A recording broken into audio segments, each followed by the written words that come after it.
At issue tonight, the House of Commons grinds to a halt. It sounds like there's a new story every week to justify paralyzing Parliament to cover up the truth. A standoff over releasing documents to the RCMP, with both parties accusing the other of delaying the work of the House. It is the government's view that we should send this to committee so that we can get on with the important work of this House and protect the rights of Canadians. So what's to be made of this stoppage inside the House? How could it affect the Bloc Québécois ultimatum to get more from the government? I'm Rosemary Barton, here to break it down tonight. Chantal Hebert, Coyne and Althia Raj. So pharmacare did pass in the Senate on Thursday night, so that's something. But the government hasn't really been able to do much else because of this privilege debate on a couple of issues. Althia, what do you make of the way this is being handled by the Conservatives and the government? Well, at the core of it, it is an important issue. I don't want to take the substance away. There is a fund that was created many years ago, more than 20 years ago, actually, that has successfully worked to invest in startups and seed companies that made green technology that worked.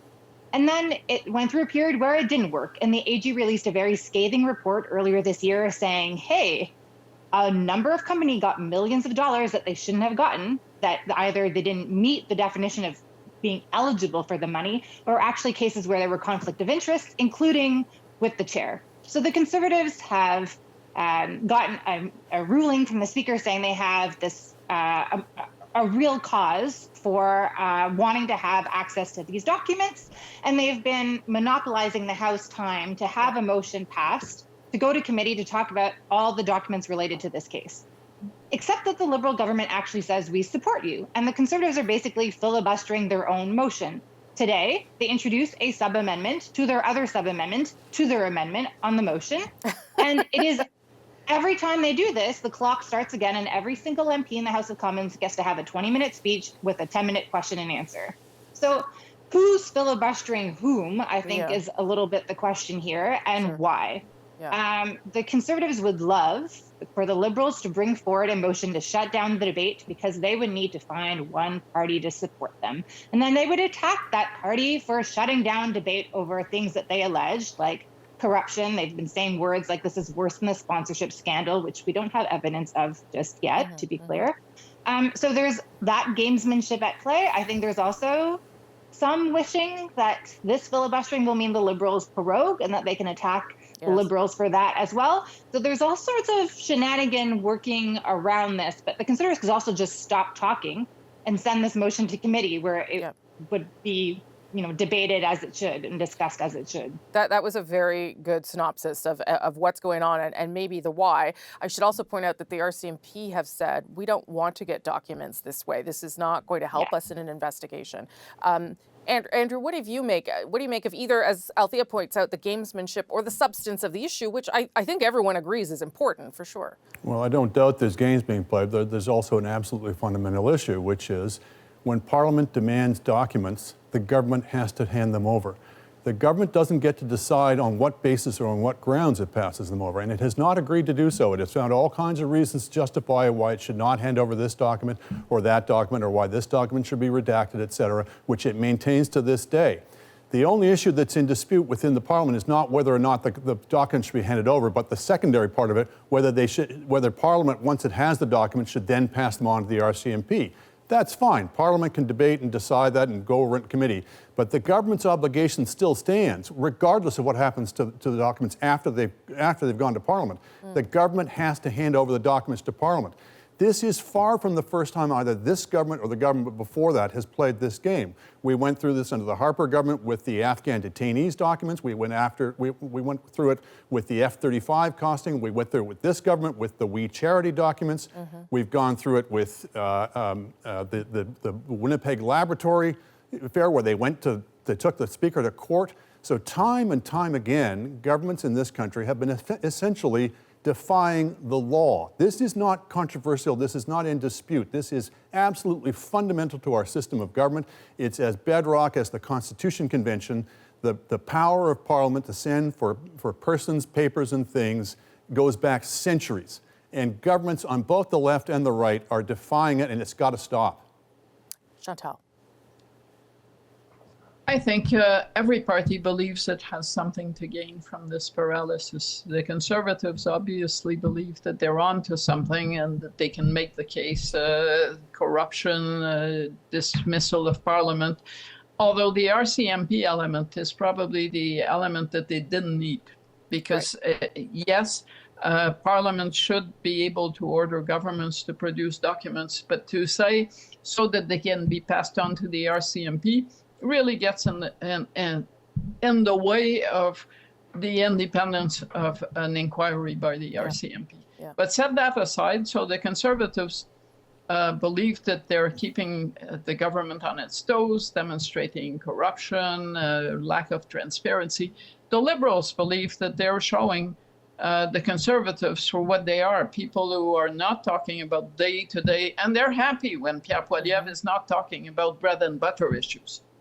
And the more that this issue goes on, the more it stays inside the bubble. Frankly, it is not a conflict. It is about something that most Canadians would see as something that is vital to their daily lives. Yeah. The NDP is happy enough because it gets to call the Conservatives agents of chaos in Parliament. And that's pretty good if you're going to face the Conservatives in many ridings in an election. And even the Bloc Québécois, that I think rightly says neither the Liberals nor the Conservatives want this to end. Did I mention it allows the Liberals to live for another day, another week, another 3 weeks?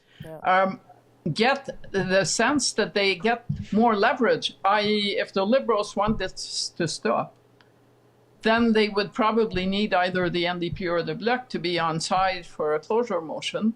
And the Bloc is saying, well, give us what we have asked for and we'll help you end this dead end. So I don't think there's any political will on any side of the House to end this. I will say there is concern from what I've heard from the Conservative side about that issue that Chantal signals there, that you're not going to be talking about the things that matter to Canadians. I think this is very hard to understand. It's very hard to see how it relates to your life or why it matters, Andrew. Well, that's a sad commentary on how far we've already let Parliament slip. So it's true, nobody cares what goes on in Parliament.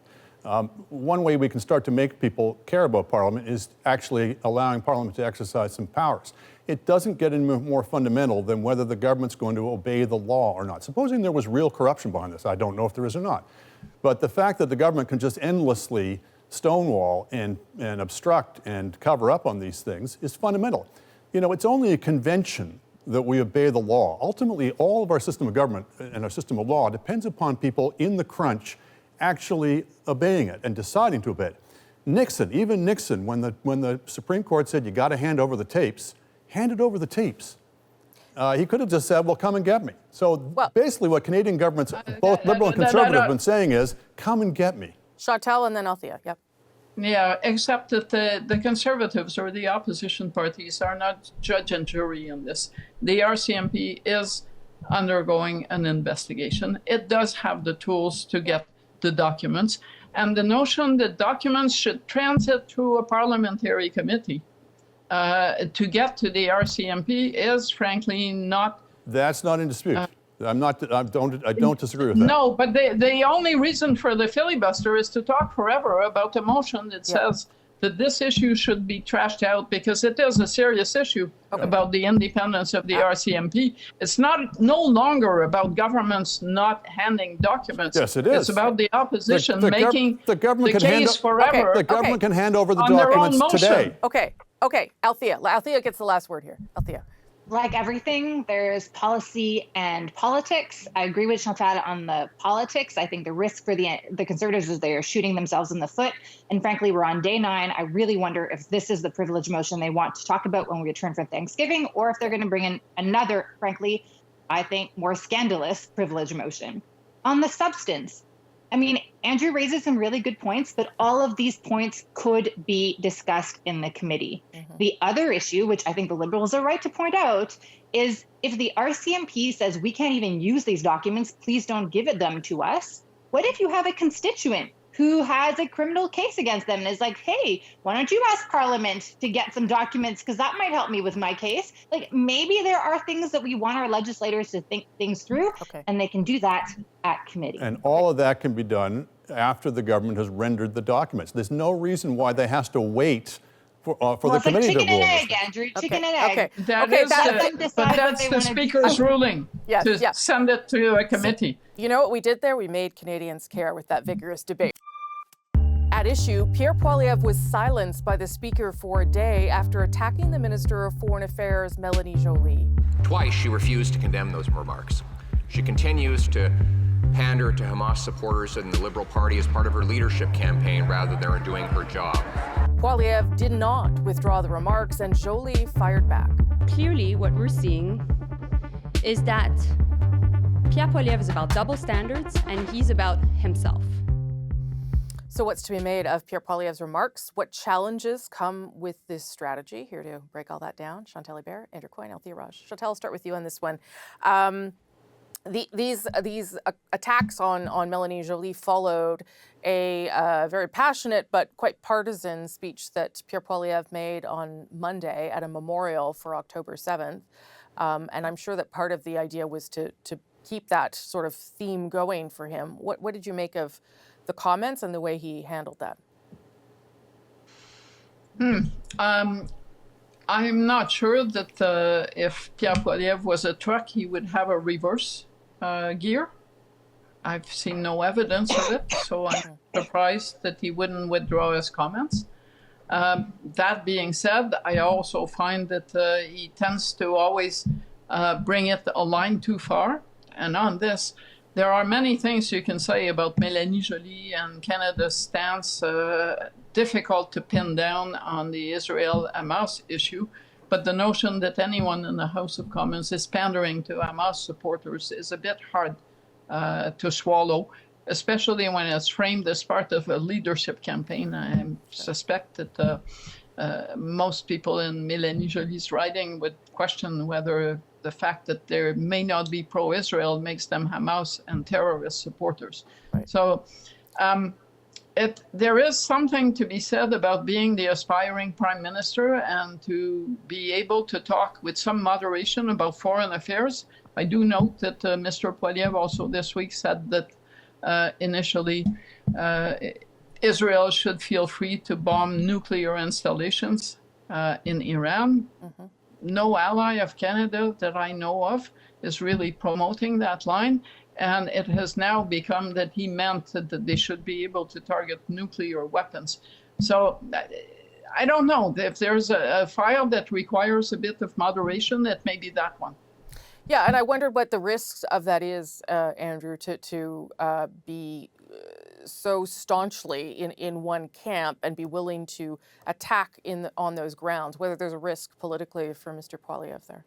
Well, he's obviously calculated there isn't. I'm not sure that the eternal equivocation of the Liberal government has stood it very well politically or morally, frankly. I'm less concerned. I mean, yeah, it's over the top. He only has one gear. I agree with everything Chantal said. I'm less concerned with that in this particular instance than with the way it was handled by the Speaker. Yeah. Parliament is supposed to be a pretty freewheeling place. People say things every day that are a little over the top, hyperbolic, et cetera.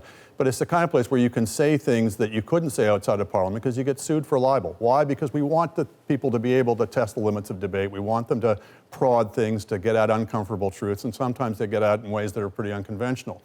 In this particular case, he did ask Mélanie Joly a very direct and simple question. Would she disavow, would she disown these appalling remarks that are chants that are being made at these rallies that have increasingly taken a tone that is not just pro-Palestine, but anti-Semitic and indeed pro-Hamas.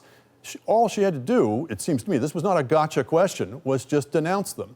Instead, she retreated into strange kind of prepared remarks that had been written for her, and I think a fair-minded person could say, what is the game that she's playing at that stage? Was his comeback to that well judged? No, but it seems to me that's the sort of thing that the court of public opinion can figure out rather than the Speaker basically banning him from speaking for a day. And I think I would say the same thing about the Speaker's ruling in the case of Yvonne Baker, the Liberal MP, who talked about the Putin wing of taking over the Conservative Party. Again, overkill, but gets at something, some questions that need to be answered by the Conservatives. Althia? Well, I mean, I think by Andrew mentioning the case of Yvonne Baker, you just answered, why did the Speaker do this?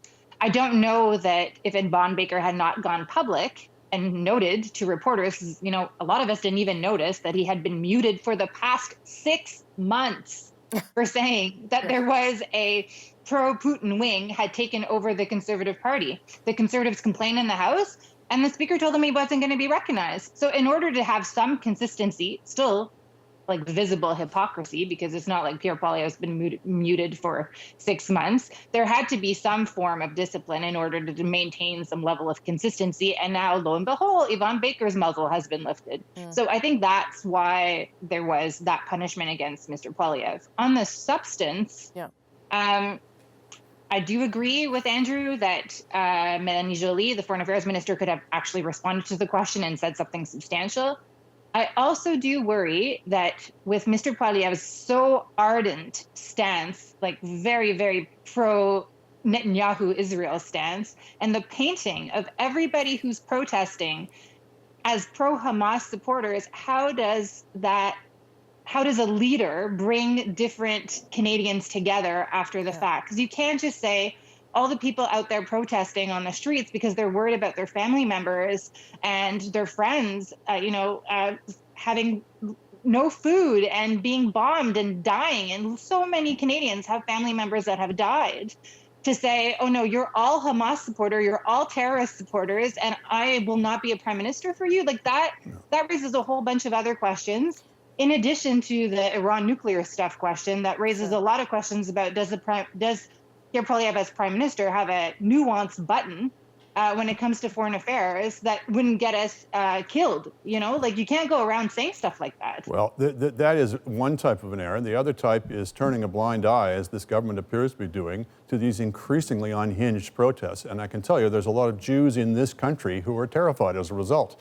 And I have not seen a very strong stance from the government on that particular problem at all. Last word to Well, they Chantal. Could be more vocal. I agree with that. Yeah. Last word to Chantal. So you asked about political risks to Pierre Poilievre. I believe that he believes that it's paying off. I think his stance as pro-Israel stance made the difference in the Toronto-St. Paul's by-election. Sure did, And I believe that the attempts of the Liberals to kind of straddle the divide cost them on the other side of the equation, the seat in Montreal, the Verdun seat. So in the end, there are... and as for Mélanie Joly, I don't think she came across as Minister of Foreign Affairs in that exchange. She looked like someone who was also trying to score partisan points. The Prime Minister is set to testify as the foreign interference inquiry wraps up next week. It comes as his national security advisor says there are no treasonous MPs in the House, despite warnings from the National Security and Intelligence Committee. So what's to be made of these comments, and why are they only being heard now? Here to break it down some more, Chantal, Andrew, and Althia. Andrew, I'm totally going to start with you on this, obviously.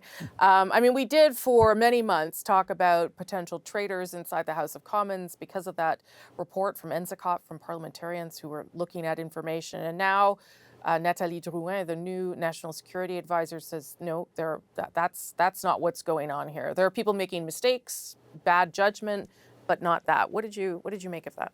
Well, she seemed to be drawing a rather precious line, first of all, that she wouldn't give them security clearance, she wouldn't trust them, they were crossing lines, et cetera, but it didn't meet sort of the legal definition of treason. I don't think that's really the issue. I think the issue that was flagged by NSICOP, and they certainly took a stronger line than she has, and we'll have to see, maybe the public inquiry can settle those differences.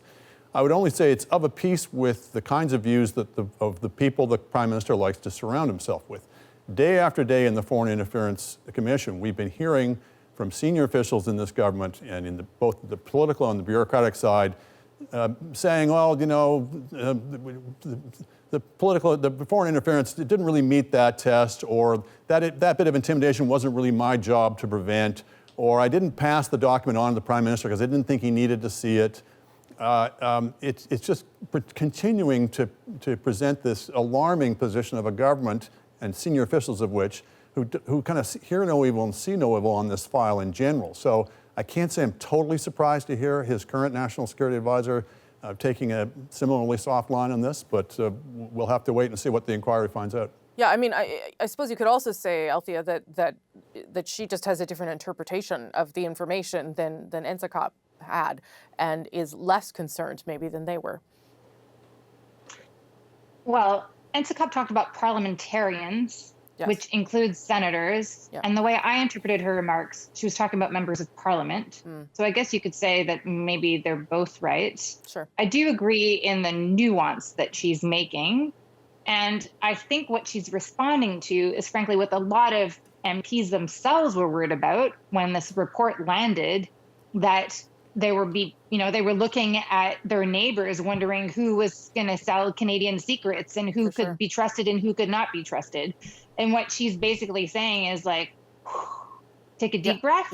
Yeah. You don't need to be worried about the people sitting next to you. Some people are quite naive. Some people are doing things they shouldn't be doing. Some people are saying things they shouldn't be saying.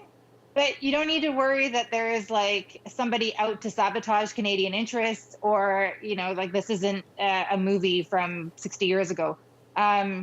So I do think there was value, I think, at least for MPs in having that message out. And as far as why we haven't heard it, well, she's a public servant. They don't really talk unless they're compelled to. That's right. Chantal.